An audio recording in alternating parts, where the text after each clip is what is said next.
बदलने वाली बहू। सुजाता अपने बेटे की शादी की चिंता में एक मंदिर में जाती है और वहां जाकर पंडित जी से अपनी चिंता बताती है।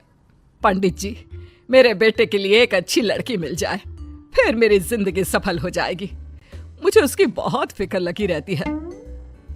इतने में ही उषा मंदिर में आती है। लंबे घने बाल, बड़ी बड़ी आंखें, माथे पर दुपट्टा डाले भगवान से प्रार्थना करती है। सुजाता उसे देखती ही रह जाती है।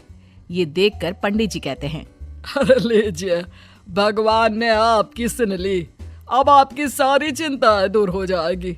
यह लड़की इस मंदिर में रोज आती है। अच्छा, आज ही मैं इसके घर जाकर इसका हाथ मांग लेती हूँ। सुजाता पंडित जी के साथ उषा के घर जाती है और विशाल और उषा का रिश्ता तय हो जाता है। उनकी शादी हो जाती है। सब कुछ बहुत मजे में चल रहा होता है। उषा की छवि एक आदर्श बहू के रूप में सबके सामने रहती है। सुबह जल्दी उठकर वो घर के सारे कामकाज निपटाकर मंदिर चली जाती और पूरा दिन साड़ी में एक बहुत अच्छी बहू की तरह बिताती। ये सब देखकर पड़ोस की औरतें सुजाता से जलने लगती है। ये सुजाता की किस्मत तो देखो, लगता है पिछले जन्म में इसने सोना दान किया होगा। एक हमारी किस्मत है, लगता है किसी को कोयला दिया होगा। हमारी बहुओं की जबान के आगे कैंची की धार भी कम पड़ती है। सुजाता दुनिया भर में उषा की तारीफ करती नहीं थकती और पहले से और भी ज्यादा इतरा कर चलने लगती है। एक रोज सुजाता अपनी पड़ोसन संगीता के यहाँ जाती है और उसकी बहू को देखकर कहती है, ये तेरी बहू कैसी है, ना रूप की ना रंग की, फिर भी कोई काम नहीं करती। और एक मेरी बहू है जो इतनी सुंदर है कि सुंदर सा चांद भी उसके आगे फीका पड़ जाए, और काम तो हवा की तरह करती है।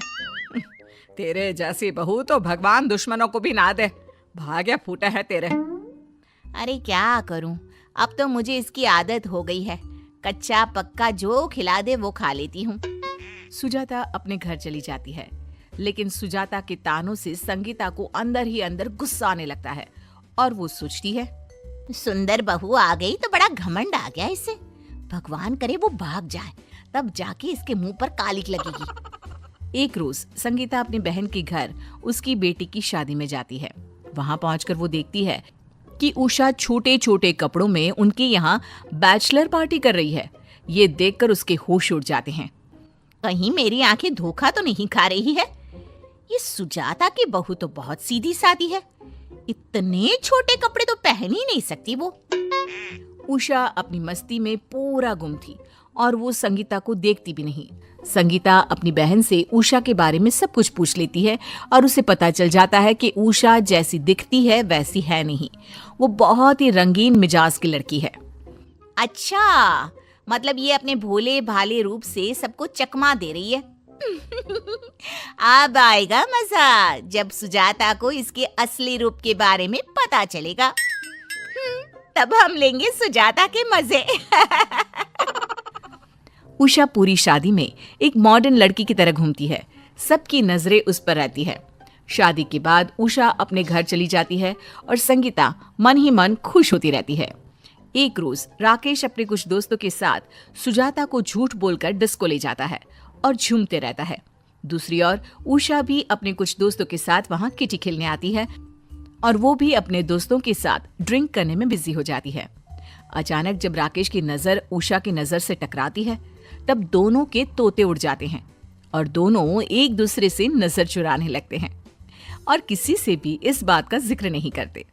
एक रोज सुजाता का उसकी पड़ोसन रेणुका से झगड़ा हो जाता है। इस सास बहू को ना मैं छोड़ूंगी नहीं।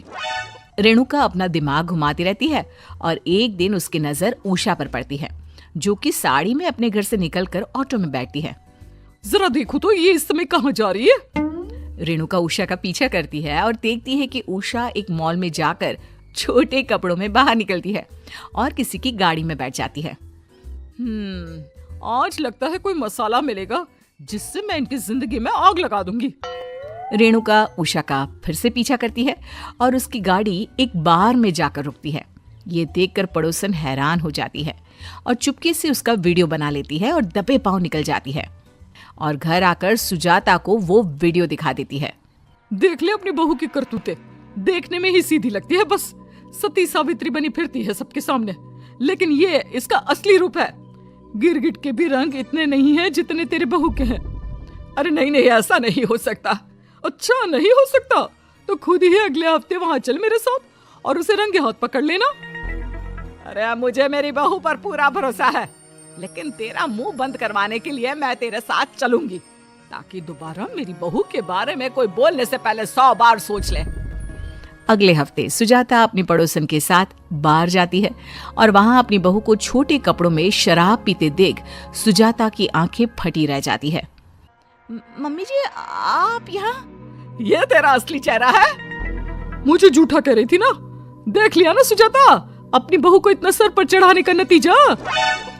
गुस्से में सुजाता उषा को एक तमाचा लगाती है। उषा सुजाता से माफी मांगने लगती है। मम्मी जी मुझे माफ कर दीजिए, ये आजकल सभी लोग करते हैं। मुझे लगा अगर मैं सबसे छुपा कर करूंगी तो आपको दुख नहीं होगा और मेरे मन का भी पूरा हो जाएगा। वाह जी वाह, अब ये मोटे मोटे टेसुए बहाकर खुद को सही बताने का अच्छा तरीका है, आजकल का फैशन है। तुम मेरी बेटी को कभी इन सब चीजों में देखा है क्या? बढ़िया ही। इतने में ही भीड़ में से नशे में धुत पड़ोसन की लड़की उनके सामने आ जाती है। तब सुजाता रेणुका से कहती है, जब खुद के घर शीशे के हो ना तो दूसरों के घरों पर पत्थर नहीं मारा करते रेणुका। तुमने अपनी जलन से उषा की बदनामी के लिए मुझे यहाँ आने पर मजबूर किया। मेरी तो फिर भी बहू ने ऐसा किया, लेकिन तुम क्या कहोगी? रेणुका, तुम्हारी तो बेटी ने ही तुम्हारी नाक कटवा दी। उषा को मैं अपने रंग में ढाल भी लूंगी और उसके सभी रंग वो आज यहीं छोड़ कर आएगी। पड़ोसन शर्मिंदा हो जाती है। सुजाता उषा को घर ले जाकर बहुत समझाती है और बाद में उसे अपने रंग में ढाल